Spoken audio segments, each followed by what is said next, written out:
Sa ulo ng mga nagbabagang balita, forest fire sumiklab sa isang bundok sa Abra. Mga loan sa Pag-ibig Fund maaari nang maproseso sa loob lamang ng isang araw. Mga entry sa Montañosa Film Festival 2023 libre nang mapapanood. Mga pulis ng Ilocos Norte umindak sa pagdiriwang ng National Women's Month. At pasyalan sa Northern Luzon ngayong Semana Santa, bisitahin.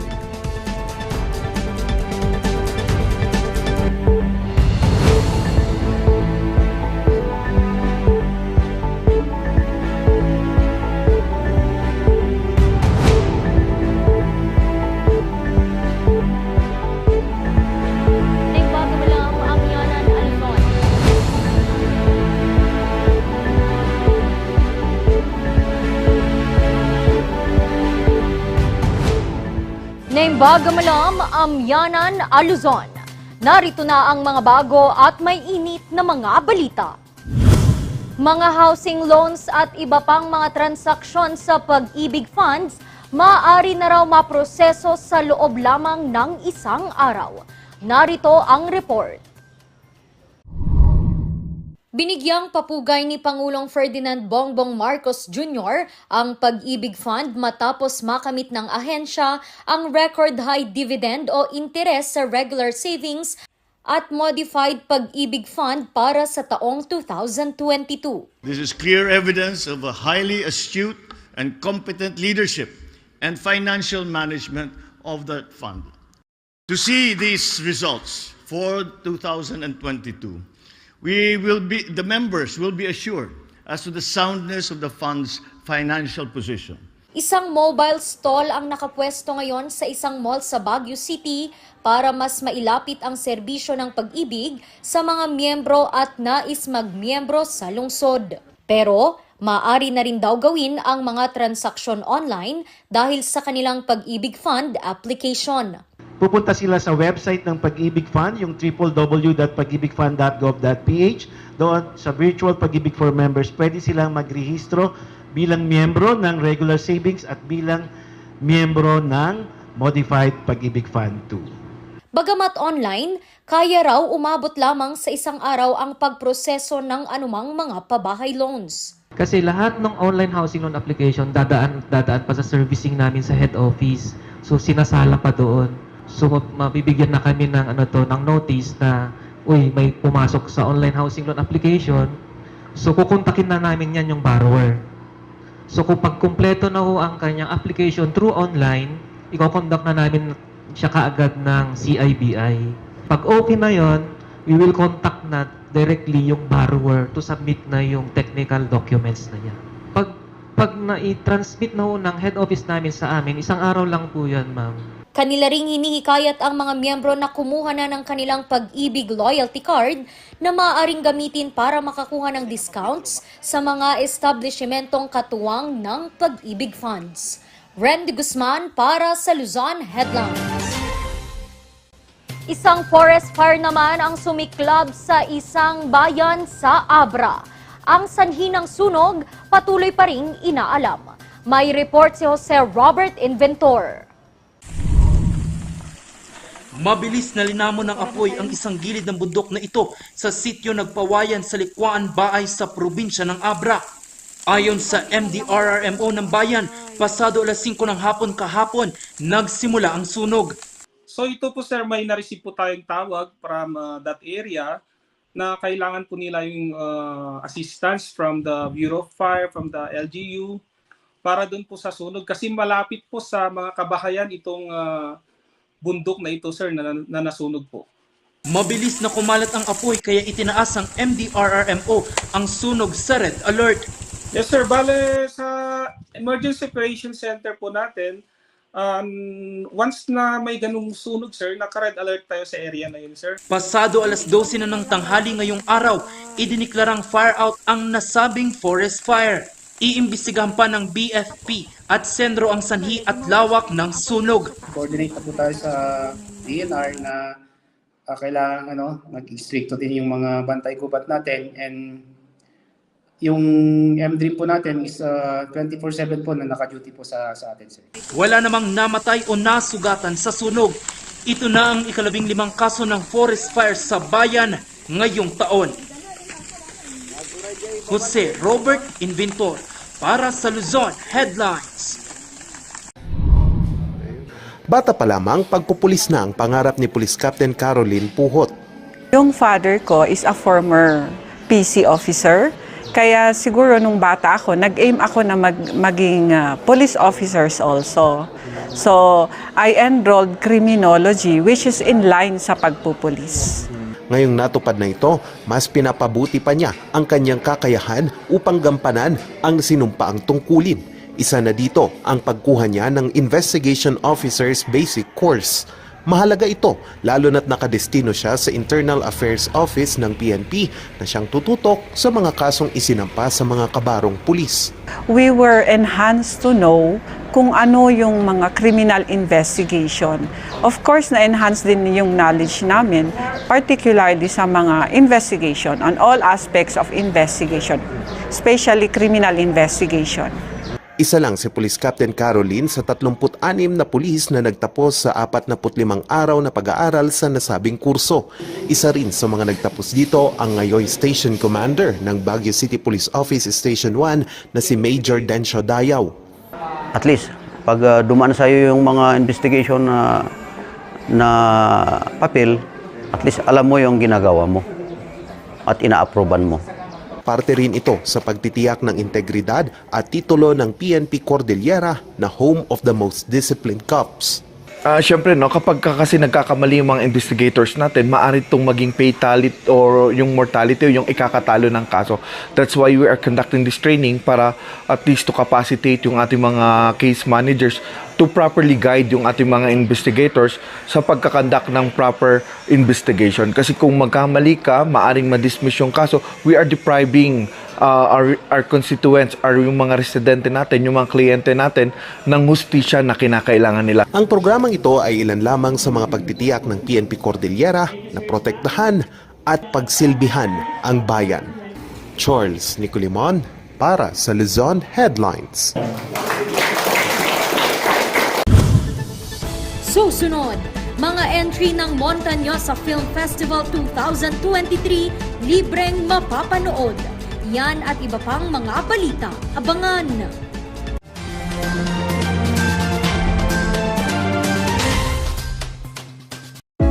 Baboy, baka, kabayo, kalabaw, kambing, manok, lahat ng ito pwede sa King's Vita Plus Animal Feed Supplement. Puno ng essential vitamins, probiotics, calcium at electrolytes. Kikita ka, garantisado at sigurado ang pag-asenso. King's Vita Plus Animal Feed Supplement.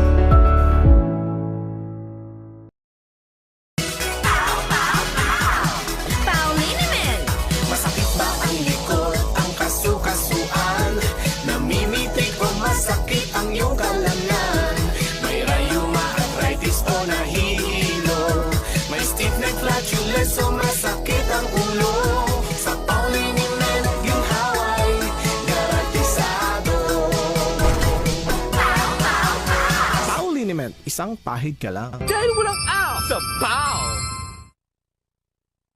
Bulok, maliliit at hindi ba malusog ang inyong mga halaman? Omega Green ang kasagutan. Ihalo lang ang 2 kutsara nito sa isang maliit na container at kaunting tubig. Pagkatapos ay ihalo sa knapsack sprayer at pwede na itong spray sa mga pananim. Meron itong nitrogen, phosphorus, magnesium, copper at zinc na tumutulong sa pagpapaganda at pagpapabilis ng tubo, pagpapanatili ng nutrisyon, mas malagong mga dahon at panlaban sa mga sakit ng mga halaman. Hindi rin ito nakasasama sa kapaligiran. Pwede rin ito sa kahit anong klase ng halaman, mapa-highland crops o lowland crops. Omega Green by Encam Agri-Marketing, the ultimate friend of farmers.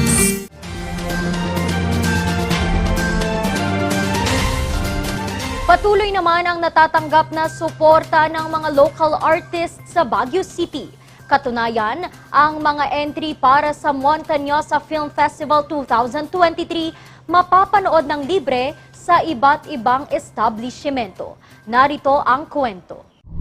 Bumiyahe pa mula sa Maynila patungong Baguio ang grupo ng mga estudyante ng De La Salle Binild para mapanood ang mga lokal na pelikulang kalahok sa Montañosa Film Festival ng Baguio City.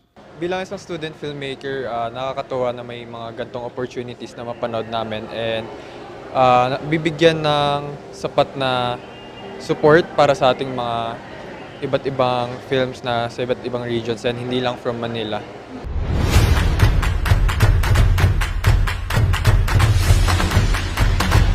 Ang Montañosa Film Festival ay isang taunang aktibidad na ibinibida ang talento ng mga taga-Baguio sa pag-arte at paggawa ng mga pelikula. Suportado naman ito ng isang mall sa lungsod, kaya ang isa sa kanilang sinihan ay libreng ipinapalabas ang mga kalahok na pelikula. Very good support kasi for those na budding directors, and we would want to support them para at least man mag-flourish sila in the future. And of course, we have them use our facility, the cinema, kahit na we know that it would be part of our kahit papaano sales loss. Well, I'm very thankful. Siyempre, una sa lahat, nagpapasalamat ako sa lahat ng suporta na binibigay ng mga private institutions at lalong-lalo na rin dun sa LGU natin sa Baguio City at ang National Commission on Culture and the Arts at saka ang Cultural Center of the Philippines kasi ibinahagi nila sa atin ng mga resources nila tungkol sa cinema. Gusto kasi natin na yung gawang Baguio o gawang Cordillera na mga pelikula at ang mga filmmakers natin ay gumaling sa craft ng paggagawa ng films. Voluntaryo ring tumutulong dito ang ilang mag-aaral sa Baguio gaya ni Restituto. As a mass communication student who is in line with this field po, I am amazed by the quality works that our local artists had made. And especially po na we can see it on a big screen like SM. It is really like, it inspired me to like be more creative towards on my course, of course. Ayon naman kay Kier na isa ring volunteer, tunay na maipagmamalaki ang mga pelikulang gawa ng mga Cordilleran. Nakaka-proud naman po siya. I am half Igorot po. And honestly, I volunteered not knowing what to expect. Bukod sa mall na ito, ipinapalabas din ang mga pelikula ng Montañosa Film Festival 2023 sa Diplomat Hotel at iba pang mga pasyalan at establishmento. Randy Guzman para sa Luzon Headlines. Ibinida naman ng mga pulis sa Ilocos Norte ang mga natatanging galing sa pagsayaw at pagkanta ngayong Women's Month. Magbabalik sa report, Charles Limon. Hindi lang magaling sa paghawak ng mga baril, kundi pati sa pag-indak.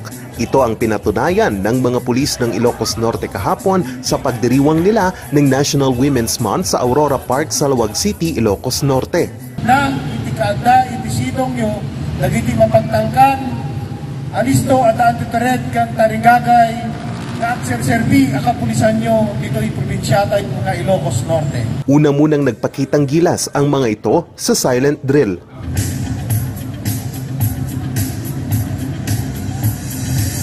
Hindi rin sila nagpahuli sa pagsayaw ng sikat na Cordilleran song na si Seaweed. Ikinatuwa naman ito ng pamahalang panlalawigan ng probinsya. Celebration of Women's Month, it really is something that I am so happy kasi you recognize naman also that the women have their say as well in the different fields, di ba? And as I keep saying, women kasi have been gifted with multitasking. Pwede pong gumawa ng 10 things at one time and they'll do it, but we'll do it all excellently. So, palakpakan po natin ang... Maliban sa Women's Month, naging daan din ang aktibidad upang manawagan sa mga CPP-NPA na itigil na ang paghahasik ng karahasan at paglaban sa gobyerno. Iwaksitay netan, nagiti kakapsat tayo nga dapay, iti kamagbantayan nga sabsabali pay laeng, iti inda pamati nga sumalog kayo. Ayabra sa gobyerno kada kayo, iti suportana tapno kasta may kanda kayo tinasaysay at apan biyag. Kaya sa lingawit tayo ay magbigaya. Hinarana rin ng Manong PD Band ng Ilocos Norte PPO ang publiko. Nagsagawa rin ang ahensya ng Ride for a Cause na pinamagatang Wana Lahat Kabalikat. Nilahukan ito ng 400 riders sa probinsya. Ang mga malilikom na pondo sa aktibidad ay gagamitin sa mga programa ng ahensya. Charles Nicolimon para sa Luzon Headlines.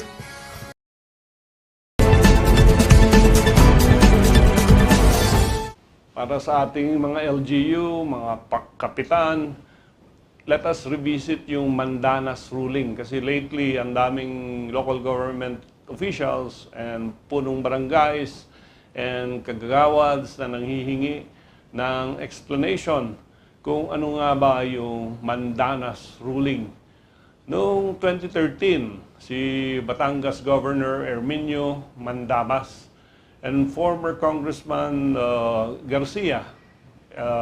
Enrique Garcia, questioned yung manner in which the internal revenue allotment of the local government units was being computed. Kasi ang sabi ng internal revenue allotment, it should be computed based on the collections ng Bureau of Internal Revenue. So, pag titignan mo, ano ba yung mga taxes that are being collected by the Bureau of Internal Revenue? One is income tax, 2, real estate taxes, or estate and donors taxes rather, value-added tax, percentage tax, excise tax on certain goods, documentary stamp tax, at very lately, yung train law na pinasa ni then President Duterte, Republic Act 10963. Pero other than that, marami pang taxes ang kinocompute ng ating BIR. Pero doon sa distribution ng allotment, ang computation are based only on these taxes. So, ibig sabihin lang nito, mas mababa ang computation ng IRA kung dito lang sa taxes na ito ang basis ng computation ng IRA.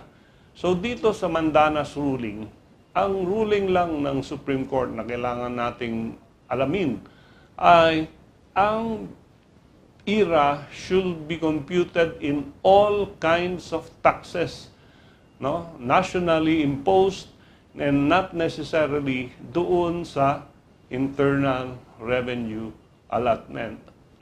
Not necessarily under the NIRC or the National Internal Revenue Code. Maraming taxes doon sa Investments Act, for example, may mga taxes doon. Doon sa gaming, sa PAGCOR, sa Small Town Lottery, sa Lotto, may mga taxes being imposed pero hindi nakakashare ang local government unit. And of course, the purpose of the Mandanas ruling is para lakihan yung government allocation para sa local government unit. And because of this, yung ating Mandanas ruling, encouraging our local government units to be self-sufficient in terms of finance. And itong mga ito, yung mga other taxes are now part of the inclusions dun sa computation ng Mandanas ruling na ito, as ruled by the Supreme Court in Mandanas and Garcia versus Bureau of Internal Revenue. Susunod, mga pasyalan sa Northern Luzon ngayong Semana Santa, bisitahin. Kung saan ang mga ito alamin sa pagbabalik ng Luzon Headlines.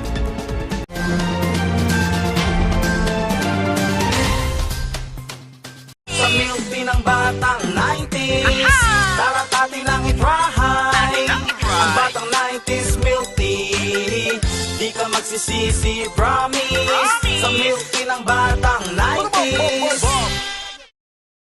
Bizarre Music offers a complete line of musical instruments.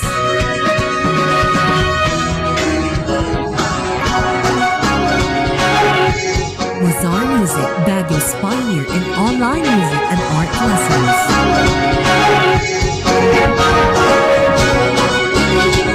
Luzon Music, bringing music closer to your hearts.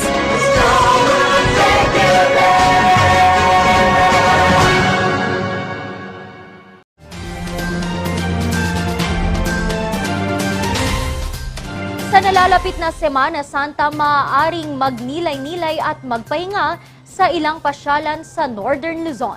Bisitahin yan sa kwento ni Jose Robert Inventor.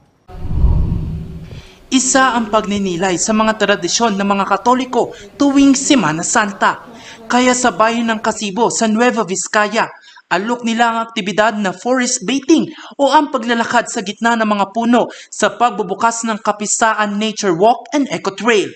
Sinubukan ito ni Nueva Vizcaya Governor Carlos Padilla at mga kawani ng pamahalaang panlalawigan. Dito, maaaring magnilay-nilay ang mga bisita habang naglalakad at pinagmamasdan ang ganda ng kalikasan. And I am very happy that there is this nature walk eco trail, which definitely will add up to the activity of going inside the Kapisaan Cave. We can finish the end of this trail for about 1 to 2 hours. It depends on how our feet is gonna perform. Halos 2 oras ang gugugulin upang maikot ito. Bukod sa paglalakad, pwede ring pasyalan ang mga cave system sa lugar. Kasama dito ang isa sa mga longest cave system sa bansa na ipinagmamalaki ng bayan. We want to diversify and offer more tourism activities, not just caving, because gusto natin mas maraming pa tayong mga bisita na pumunta. Sa katabing probinsya naman na Pangasinan, alok ng bayan ng Binalonan ang Stations of the Cross. Matatagpuan ito sa Mount Paldingan sa Barangay Santa Catalina. Dito pwedeng magnilay-nilay habang pinagmamasdan ang magandang tanawin ng probinsya. Bukas ito sa mga turista at mga nais magnilay-nilay ngayong Semana Santa. Jose Robert Inventor para sa Luzon Headlines. At yan ang mga balitang nakalap ng Luzon Headlines ngayong araw. Muli, maraming salamat at magandang araw sa ating lahat.